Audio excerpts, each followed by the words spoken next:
Pokemon creepypastas have had a huge impact on the fan base, with works like Lost Silver, Strangled Red, and Creepy Black. I actually covered a chunk of them all the way back in November of 2025. However, there were still a couple that went under my radar. So for today's video, I will be covering some other notable Pokemon creepypastas, starting with the highly requested Pokemon Dead channel. Ghosts, spirits, shades, specters, apparitions. There is not a corner of the world they do not inhabit.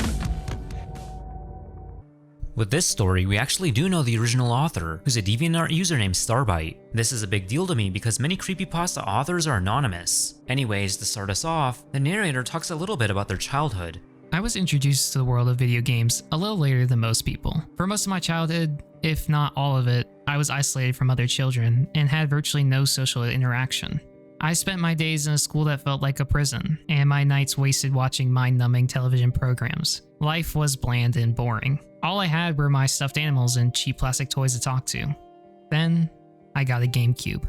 They tell us they got this GameCube for Christmas in 2003. It came with 3 games, Super Mario Sunshine, Pac-Man World 2, and of course, Pokemon Channel. They played through the first 2, but they weren't able to finish either, so they moved on to the 3rd. After already being hooked on the game, the narrator was given the choice to name their Pikachu. They chose BRVR, which is short for brother. Yes, I know, it's a strange name, and even the narrator doesn't understand what led to this choice. I'm just going to refer to him as brother. To make things simple, it becomes evident that the narrator loved this game to death. They would spend their days playing it, while ignoring the world around them. All the activities that can be done in the game, like fishing and playing tic-tac-toe, were all things the narrator never got to experience in real life. The narrator even describes brother as the best friend they never had. In fact, they go on to talk about how real brother felt.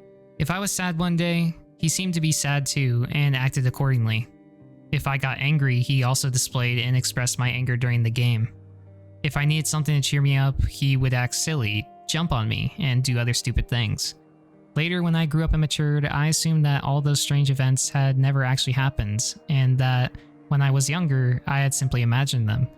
But it was still fun to pretend he was real. Over time, the narrator grew out of Pokemon Channel. Despite the love for it, there was only so much to do in the game. Also, they were introduced to the mainline Pokemon titles, which let them have more than just one Pikachu. Their interests also expanded to the Mario and Sonic franchises. Things changed drastically once they transferred from a private Christian school to a public one. People appeared nicer, and there were more things the narrator could do besides playing video games. Drawing, listening to music, and improving their grades were among those listed. Yet the best thing to happen to our narrator was that they made a new, real best friend. She made our narrator laugh, helped them adjust to school, and shared a similar personality with them. For the next 2 years, life was great for the narrator. Meanwhile, Pokemon Channel no longer served a purpose. But to quote the highlighted text of this pasta, good things don't last forever. The narrator had to move and say goodbye to their best friend. For the first few nights in this new home, the narrator fell into a bit of a depression. They kept in touch with their best friend and hung out with them whenever they could, plus they made some friends at their new school. However, the wound was still too deep. Things got even worse as highlighted here. Just when I thought I could get used to this lifestyle, one of the most terrible things happened. For her sake, I won't post what my friend did. But she did something awful, and my mother refused to let me speak to her or even see her again. My heart broke into a million pieces. I felt like I had nothing left to live for. My best friend, and the one I felt was my only friend, was gone forever. I fell back into my old habits, playing video games and isolating myself from the rest of the world. I didn't like going out anymore. I refused to leave my room except to go out to school, eat, use the bathroom, and visit my father every other weekend. Now that my best friend had been taken from me and I wasn't doing anything in real life, I needed something to replace her. After going through their library of old games, they pulled out Pokemon Channel and booted it up. I'm just going to say it here, I'm actually quite unfamiliar with Pokemon Channel. Like, I've never played the game or seen much gameplay of it. Hell, I didn't even know it existed until a few months ago. I'm going to assume many of you guys are in a similar position, so I'll be quite brief with the rest of the story, and I apologize for not giving this story its proper justice. The way the game started up felt oddly different from usual. As you should expect, the narrator's copy of Pokemon Channel gets all evil and fucked up. They reunite with brother, but things start to turn from there. They're given all kinds of gifts, like a TV that was ripping open the mouth of a Pikachu, a wallpaper that was covered in bloody Pikachus with twisted smiles, and a bloody Pikachu doll or Pikachu Doll Z. Another odd occurrence was detailed in this paragraph. Brother approached me and asked me a question, which is normal for your Pikachu to ask you from time to time. But what chilled me to the bone was that he asked, Brother wants to know if you still love him. I had the options O, yes, and X, no. Brother had never asked me that before. I immediately clicked O. He grinned and then doubled over with laughter. I was a little confused as to why he was laughing so much. When he finished laughing, he looked at me with a mischievous grin. A message appeared at the top of the screen. Brother knows when you're lying. Without knowing what else to do, the narrator tries to restart their GameCube, although that wasn't possible. As the narrator describes what they're seeing as they look around the room, we come across a line that stood out to me. The music, usually cheerful and pleasant, seemed to make the room even darker and more unsettling. I find this super interesting because it reminds me of people saying that the SpongeBob end credits are unnerving despite its cheeriness. The game says that Brother wants to leave and forces the narrator to follow along. What awaited them outside was a blood-red sky, along with many dismembered Pokemon corpses everywhere. These sights sickened the narrator. The horrors didn't stop there. The green forest and the Pokemon in it were all set on fire, and the beach was littered with dead Pokemon. At some point, the narrator whispered, Why? Why are you doing this? With a tear down their cheek and the knowledge that Brother couldn't hear them. So a cold message appeared. Brother made this world to please you. Brother showed up at the place where Jigglypuff and Kecleon would sing. There he sang what was considered to be a sad and beautiful melody. At the Ruins of Truth, many blood-written words like help me, why, I must die, and kill me showed up all over the walls and ceiling. Obviously, these were all made by Brother. On the other side of the ruins, there was the true or false tablet that the narrator was forced to use. It asked, Brother was abandoned by his best friend years ago to be replaced by a new best friend, and was left to rot alone in this virtual world. True or false? True ended up being picked, and the tablet glowed green. The screen faded to black, except for Brother. He stood in the center of the screen with a tired, angry yet sad expression. I didn't know what to think of him anymore. I hated him, and I wished I really could kill him. But I felt sorry, and wanted with all my heart to help him and make things better. Brother feels the same way about you. Those messages didn't shock me anymore. If anything, I was expecting it. After a few long moments of just staring at each other, I finally started to lose it. What are you gonna do with me now? I asked. Brother wants you to suffer the same way he did. The game answered. He casted me one last wicked grin, the wildest and most grotesque I'd ever seen, and the screen cut to black. After a moment, the title screen appeared. The continue button was gone. I sighed in relief that this horrifying reunion was over. I got up and looked back at my desk. On it was a Pikachu doll, Z.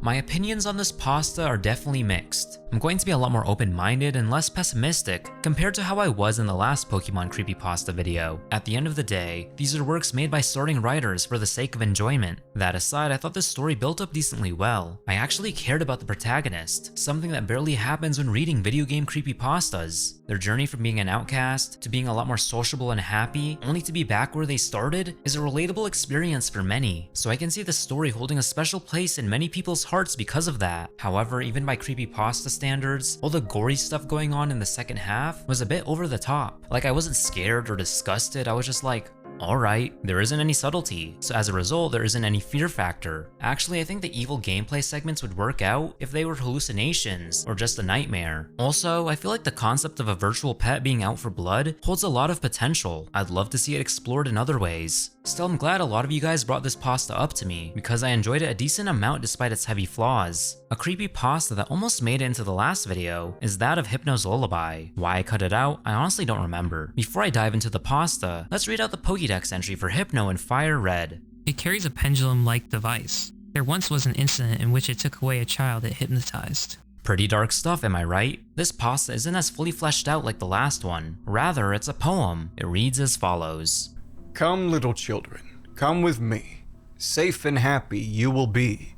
Away from your homes, now let us run. With Hypno, you'll have so much fun. Oh, little children, please don't cry. Hypno wouldn't hurt a fly. Be free, be free, be free to play. Come down in my cave with me to stay. Oh, little children, please don't squirm. Those ropes, I know, will hold you firm. Hypno tells you this is true. But sadly, Hypno lied to you. Oh, little children, you mustn't leave. Your families for you will grieve. Their minds will unravel at the seams, allowing me to haunt their dreams. But surely, all of you must know that it is time for you to go. Oh, little children, you weren't clever.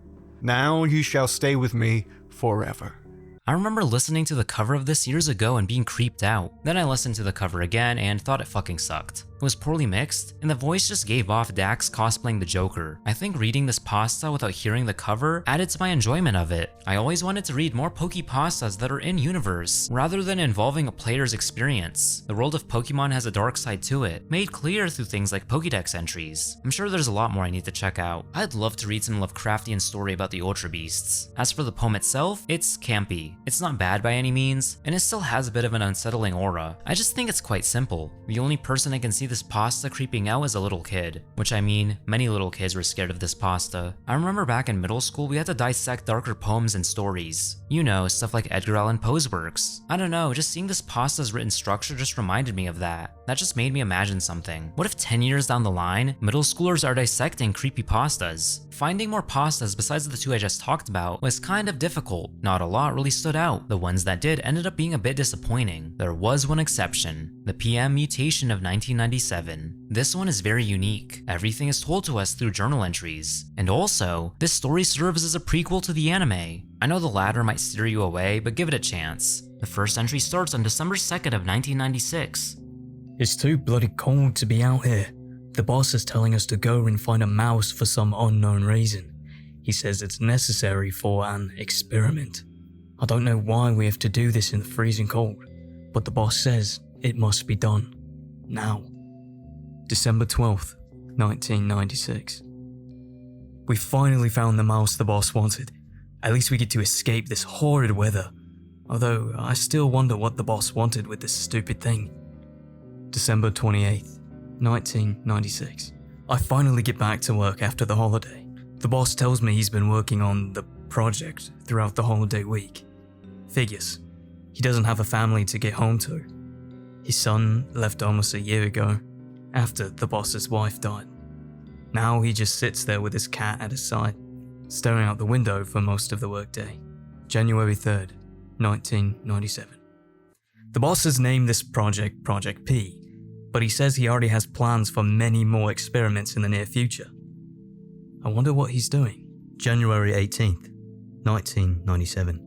Project P is going on wonderfully, that's what the boss keeps saying. Yet he never shows us what Project P really is. I asked him about it, but he keeps saying it's a surprise. January 29th, 1997. I got a peek inside the Project P room. I saw giant spheres filled with creatures. I don't know any better word to describe those things I saw in that room. One thing I saw in there was a large red and orange lizard, and I swear I saw that mouse from before, but only bigger. February 8th, 1997. The boss has told us that he wants more animals and other living organisms for Project P. Great, just more time outside of the workplace, but that's not a good thing. February 26th, 1997. All the animals the boss has requested are now in the Project P room. However, I don't see the boss's cat anywhere anymore. I'll be honest, I'm very concerned. March 3rd, 1997. I got into the Project P room, only to see large mutated animals, plants and other creatures inside the spheres. I didn't understand some of them. Many of the creatures looked like monsters with gross or disfigured body parts. These things looked like animals, but they were suffering. Also inside the room was a large machine that appeared to give powers to the spheres. I saw images on the screen as well as types of coding. One image was of a sphere, much like the ones the creatures are in now. A piece of coding, but I couldn't understand it. I can't remember enough to write it down. I got out without anyone noticing, I think. March 15th, 1997. The boss has called Professor O, one of my friends, into his office. I wonder what he wants. March 17th, 1997. Professor O is gone, and nobody has any idea where he is. Something might have happened with his grandson or something. I hope it's nothing serious. March 18th, 1997. When I look inside the Project P room again, I notice 3 types of creatures were missing. The disappearance of O and now 3 of the creatures?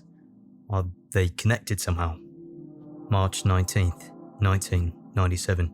The creatures broke out. I will not forget a second of the event.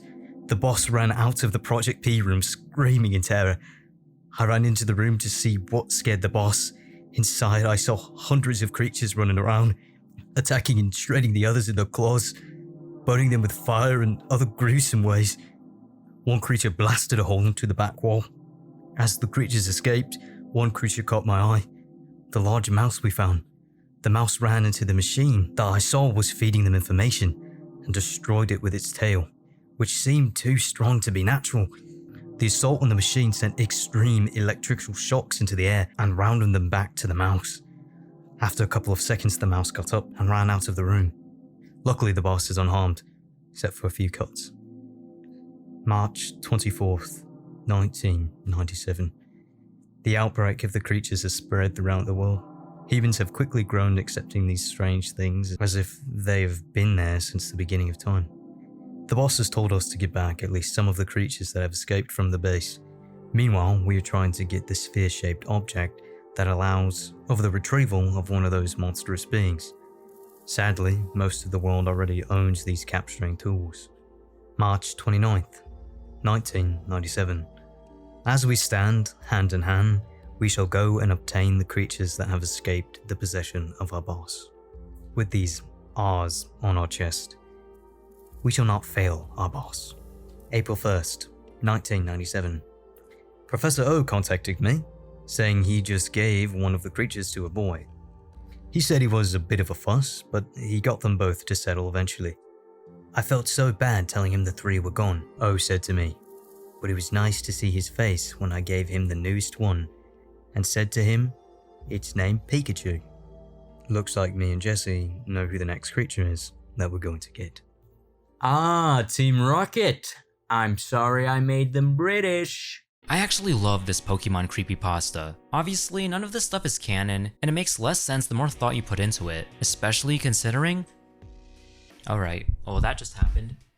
Especially considering real-life animals have straight up been retconned in the actual Pokemon lore. Another thing is that this pasta makes Ash's Pikachu a lot more evil than he really is. This story is told through the eyes of James, who is by far the best character in the anime. I think Team Rocket being responsible for the existence of Pokemon is both fitting and very chilling. I also love how this pasta isn't too edgy. There's a lot of subtlety in painting pictures in your head. No hyper-realistic blood or characters jumping through the screen. Just animal attacks and man-made horrors. That just adds to the next point I want to bring up. The storylines in the games, especially if they involve the evil organizations, serve as commentary to the way that real-world animals are treated. I think this pasta could serve that purpose as well. Overall, I'm giving this pasta a 6.5 out of 10. If you're willing to put the flaws aside, then this pasta can be a fun experience. This video is a lot shorter than the previous Pokepasta one. That video had all the classics. The pastas I talked about back then, while not the greatest, still held a lot of nostalgic charm. A sequel was destined to happen, especially because it did really well. Most of these stories aren't groundbreaking. They just exist for fun. When it comes to creepypastas and internet horror in general, it's not really quality I tend to look for, but more so vibes and concepts. If those latter two are strong enough, I'll be satisfied. I hope you guys enjoyed today's video, and let me know what you thought of these pastas. Are there any I missed out on? And if so, comment them down below. If you saw my Instagram posts, or my community post, you'd know I went to Vidcon. This was actually my second Vidcon I've been to. I reunited with a lot of people I met last year. You know, like Raymundo, Ghastly, Flazefire, Wang, Tuv, Brugly. But then I also met a couple new faces. Cystix, Chili, J-Reg, JJ McCullough, and the one, the only, my best friend in the whole wide world, Oli Ravioli. I overall had a lot of fun. The actual con was just okay, but I did some other stuff. Went to an amusement park, the Domo Cafe that just opened, a shoegaze concert, and a bunch of parties. And it wouldn't have been possible if it weren't for you guys. Take care of yourselves, and of course as usual, please have yourselves a damn good one.